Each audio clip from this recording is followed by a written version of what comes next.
Otakuans, what's going on, y'all? Welcome back to another episode. We're gonna kick it off in our news reel for this week. Again, please like, subscribe, leave a comment, ring the notification bell so you don't miss out on any of our future episodes. We got some pretty exciting news for y'all this week, so be sure to stick around towards the end. So, the first one, as a lot of y'all know, I'm a big Star Wars fan, and the Mall's Shadow Lord show just recently dropped, and it did come out with a 100% Rotten Tomato score on its first release.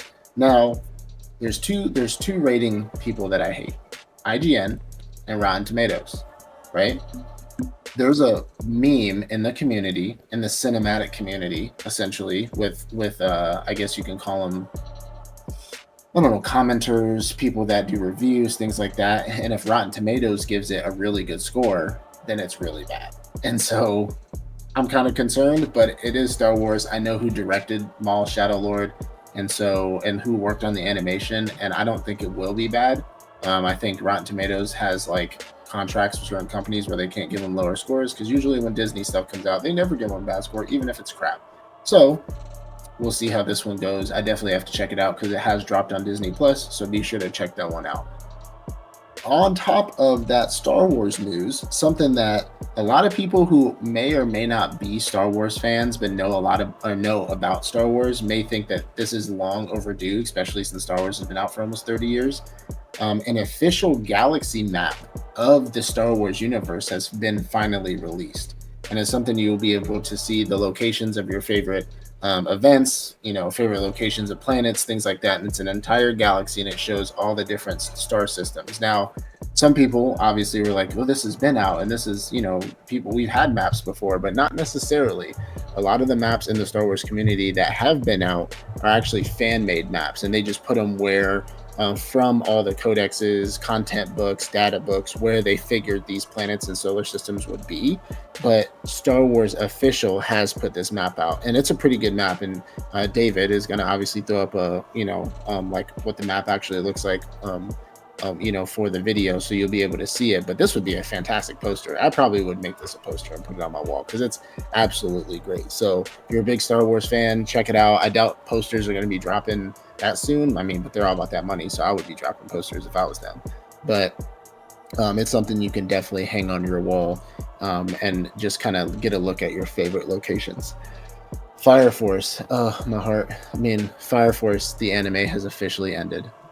It's officially ended after 6 whole years. It's officially done and over with. But you can always just go into Soul Eater and continue the show if you wanted to, so, which I still don't agree with, but whatever. I know for those of y'all who are big Fire Force fans, I'm a really big Fire Force fan. That's my favorite new gen anime. You can see towards the end of this last season how everything is turning into the Soul Eater world. Like the moon is doing the whole smiling thing. The waves are looking fake. Like everybody's imaginations from Amaterasu, like spoiler alert, but you can see it. So it's actually showing you, because when we brought this up in conversation, when David and I brought it up and he told me this, I was hella confused. I had to do research. I had to do all this. And there was things that just didn't add up when you're reading them. But when you're actually watching it, you can see how it's starting to turn this world. And then when the world is finally completely made new, and then Shinra does his thing, new people, new generation, because that's how the last cataclysm happened anyways, was old people like us, and then the Fire Force people cataclysm, then the new people who are going to be the Soul Eater. So after every great cataclysm, not new species, but new type of people emerge actually on the planet. So it's really cool to see. I'm glad that they explained it really well, but the anime has officially ended. So if you haven't wrapped it up, haven't finished it, be sure to check that one out. Konoha Land. So we've talked about this a few times over the past year or two, maybe 2 or 3 years, but Konoha Land in France, which is the Naruto theme park, has finally opened this week. So if you are in France, we do have some viewers that are overseas in Europe. If you want to go check that out, Naruto, it should be opening up this week, I believe, around the time. So be sure to go to France, go check that out. Really excited. I think that's awesome. I've been seeing a lot of I don't know what the Americas are doing, man. I know our real estate is just being bought up by ridiculous people who don't care about anime, but McDonald's is always having One Piece stuff. Burger King's always doing like Naruto, JJK stuff. Like, it's like, what are we doing over here? You got Super Mario toys in your stuff? Like, come on. Like, we get a Super Mario thing like every single day. Like, we need to pick it up. So now next, they need to stop. Like, it just needs to be over and done with. They've already confirmed that Avatar 4 and 5 are coming out. So it's like, not Avatar is in The Last Airbender, blue people. Like, we gotta stop. Like, at what point is it? And this is coming from a Fast and the Furious fan. Like, I'm a big Fast and the Furious fan, and it's really just about seeing the action and seeing the nonsense. But like, Avatar has, I think with Fast and the Furious, we got up to like 5 or 6 and it started getting ridiculous. But like, Avatar started getting unnecessary and ridiculous at number 3. Like this, like maybe 2. Like, it started getting like ridiculous. Now, I liked number 1. It was decent. It was pretty good. I really liked it. But like, it just, we gotta stop. Like, at this point, like, when they're done, this is gonna be like a 190-hour franchise. Like, the longest franchises we know are the uncut editions of Lord of the Rings.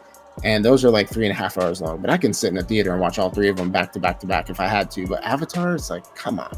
We got to stop it. But they are coming out.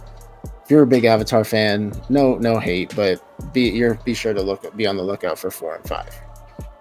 GameStop has officially declared the Xbox 360, the PS3, and the Wii as retro consoles. Yeah, for those of y'all who are our age, let that sink in. You're retro. Speaking of which, kind of somewhat on the same vein here, I was at Walmart the other day, and usually when I'm at, I do a lot of youth organization stuff. They call me Unc all the time because apparently there's levels to this. There's like, you know, the YNs or the young guys. There's Unc, and then there's OG, which is like old, right? I had a kid at Walmart say, "I like your beard, OG," and I almost had a heart attack because I'm like, when did I pass Unc? That's crazy. When did that pass? Well, just from the sheer shock that he called me OG. Like, that's insane. I looked at him and I was like, yo, appreciate it. I was like, oh, yeah. Oh, thank you, Sonny. I was like, I wanted to look at him, and it was funny because his sister was standing with him. I think she's older than him. She was just like, what did you just say? But like, when did I pass Unc status? That's crazy. I'm 31. That's insane. Like, when did I? They could have called you Gramps. Yeah, I like your beard, Gramps. Yo, I legit had people at, like, in my space, like the youth kids ask, like, why don't you have any gray in your beard? What do you mean by that? What do you mean by that?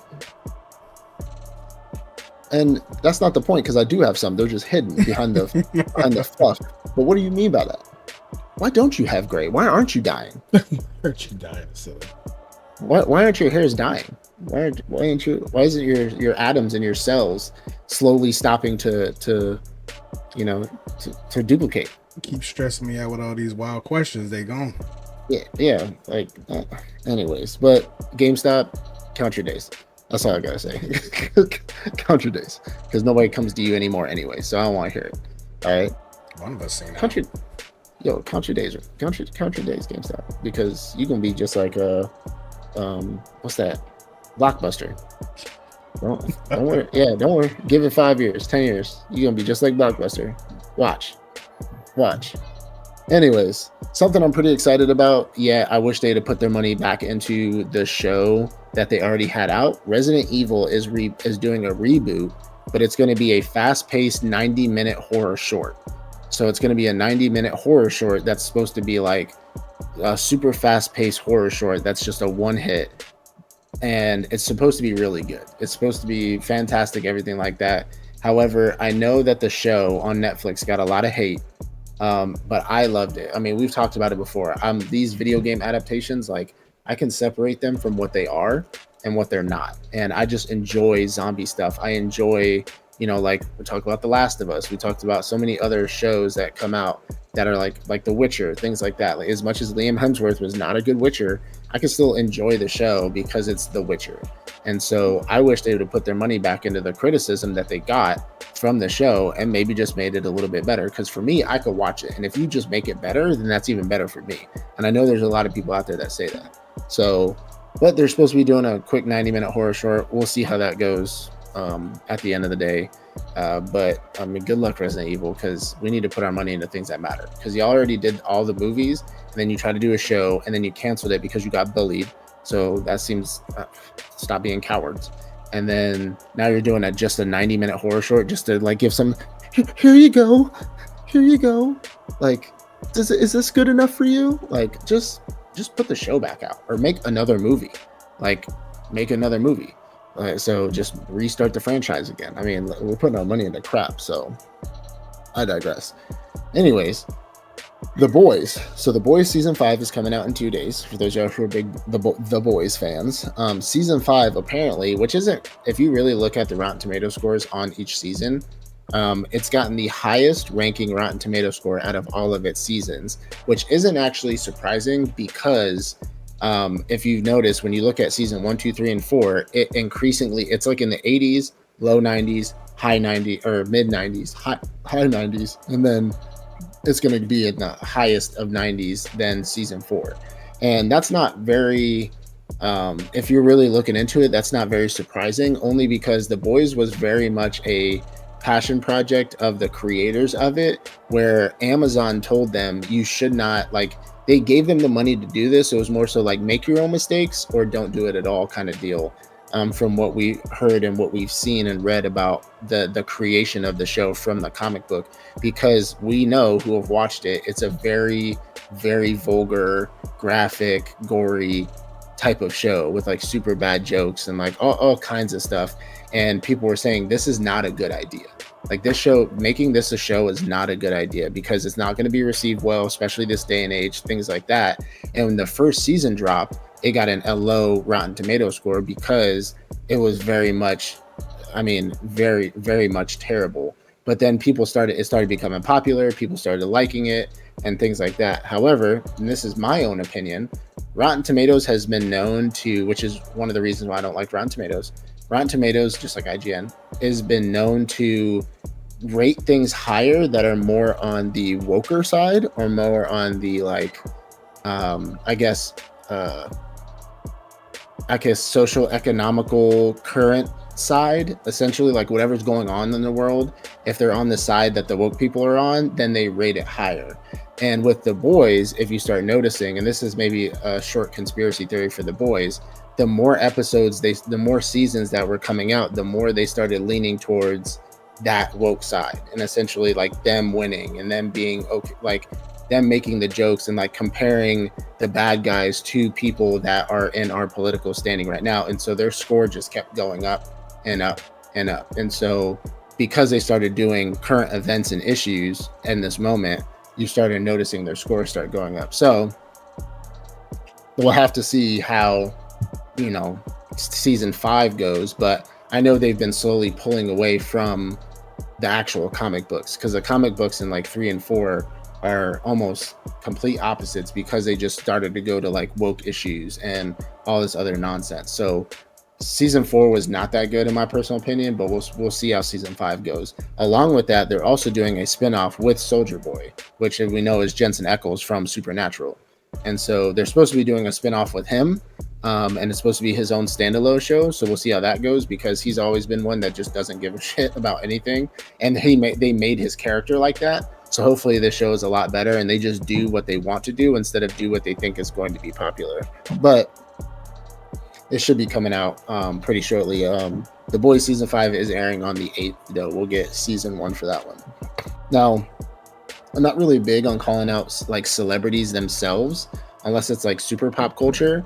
But Michael B. Jordan, obviously, he just won like some Golden Globe stuff for, he won an Oscar for Sinners, but he is now confirmed to star in 6 movies that are coming up. And the reason why I'm calling this out is because the 6 movies, 2 of them are something that we should both be excited about. Maybe 3, but 2 of them specifically. So the first couple are Swapped and The Thomas Crown, which is not something we really care about. Then we got Creed 4, and then Rainbow Six, is coming out with a movie, because remember we had the show that he did on Amazon, which was the beginning of the Rainbow Six franchise, which I think was not the Final Notice. I forgot exactly what it was called, but that show is the prequel to him creating the Rainbow Six team.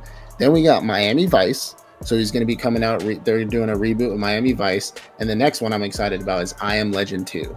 So those I Am Legend, Will Smith.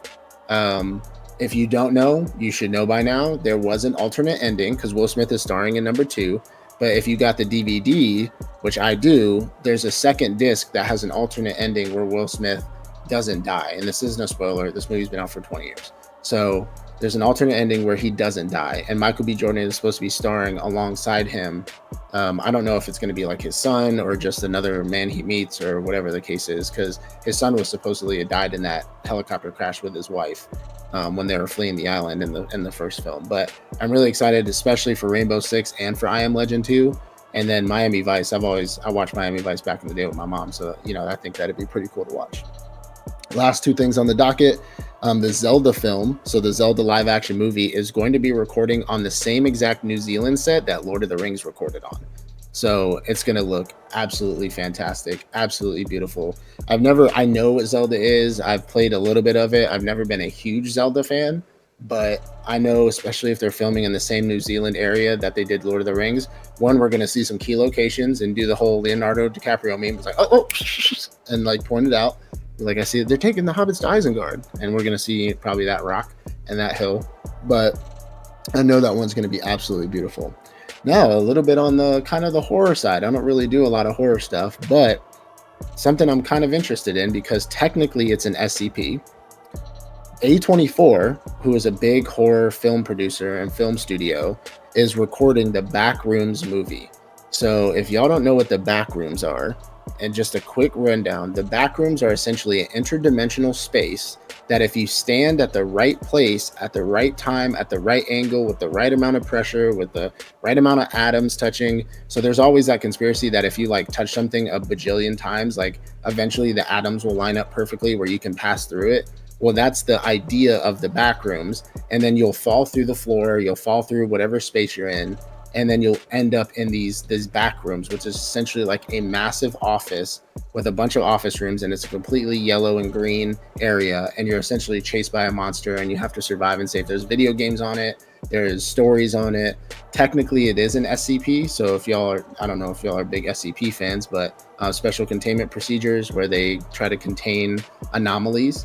And so they are making a movie. And I mean, I went on YouTube and found the trailer. It has 12.4 million views on the trailer because this is the first time we're getting anything like this in this space, especially with SCPs. We've been asking the horror community, which I'm not a big horror community person, but I like SCP stuff. We've been asking for a long time for SCP movies. Now, this isn't quite the one I would have cared for, but we do get some like YouTube sensations or YouTube famous people that put together and pool their money and make SCP movies. They have some on YouTube right now that got a lot of views, but this is the first actual studio that's going to be producing a movie with an SCP in it. But that wraps it up for our news today. I appreciate everybody. Thank you for sticking around. Again, like, subscribe, leave a comment, ring the notification bell so you don't miss out on our future episodes. We love you. We appreciate it. Peace out.